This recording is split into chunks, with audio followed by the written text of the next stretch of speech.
Salam saudaraku yang dikasihi Tuhan.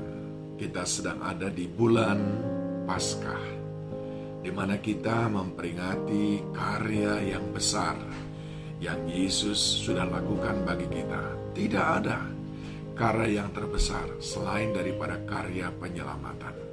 Alkitab bahkan berkata, tidak ada kasih yang lebih besar selain daripada seseorang yang rela memberikan nyawanya bagi sahabatnya. Nah, lalu apakah itu hanya sekedar untuk dikenang? Tidak, saudaraku. Ada pesan yang lain di sana. Oleh sebab itu jangan kita hanya sibuk memperingati Paskah dengan berbagai macam agenda acara, tapi kita kehilangan pesan intinya. Rasul Petrus sudah menuliskannya dalam 1 Petrus pasal yang kedua, mulai dari ayat yang ke-21.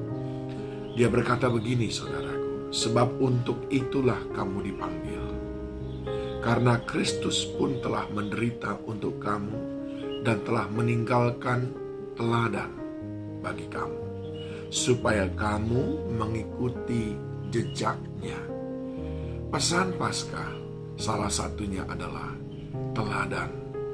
Teladan yang diberikan oleh Yesus Kristus. Nah, saya ingin mengajak saudara meneliti sedikit teladan-teladan apa yang Yesus inginkan untuk kita teladani dari kehidupannya.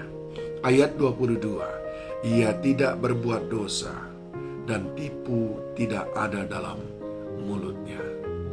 Yang pertama yang Yesus ingin supaya kita teladani adalah kehidupan yang murni.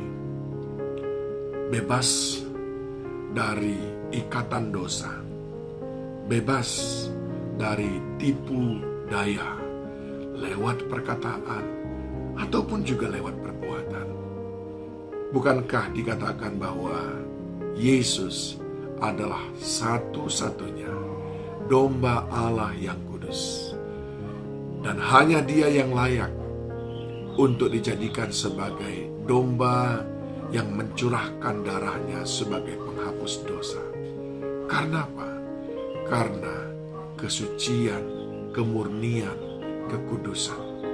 Itulah yang pertama sekali yang Yesus inginkan untuk kita teladani daripadanya, yaitu hidup yang tulus, suci, dan murni.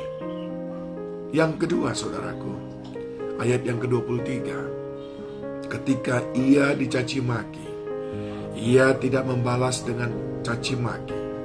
Ketika ia menderita, ia tidak mengancam, tetapi ia menyerahkannya kepada Dia yang menghakimi dengan adil. Hal yang kedua yang Yesus inginkan untuk kita teladani adalah menyerahkan hidup kita sepenuhnya kepada Tuhan. Menyerahkan sepenuhnya di dalam kendali Tuhan. Jangan bertindak dengan pikiran kita sendiri. Ketika ia dicaci maki, ia tidak membalas, karena dia tahu Allah yang ada di tempat maha tinggi tidak pernah tertidur. Ketika ia menderita, ia tidak mengancam, lalu ingin mengancam orang-orang yang membuat dia menderita. Tidak. Tapi ia menyerahkannya kepada Dia yang menghakimi dengan adil. Serahkanlah semua, segala persoalan kehidupanmu kepada Tuhan. Dia yang tahu bagaimana membelamu, bagaimana melepaskanmu. Penyerahan total, itulah yang teladan diberikan Yesus. Yang ketiga, saudaraku, Ia sendiri telah memikul dosa kita di dalam tubuhnya di kayu salib, supaya kita yang telah mati terhadap dosa hidup untuk kebenaran. Oleh bilur-bilurnya kamu telah sembuh. Sebab dahulu kamu sesat seperti domba, tapi sekarang kamu telah kembali kepada gembala dan pemelihara jiwamu.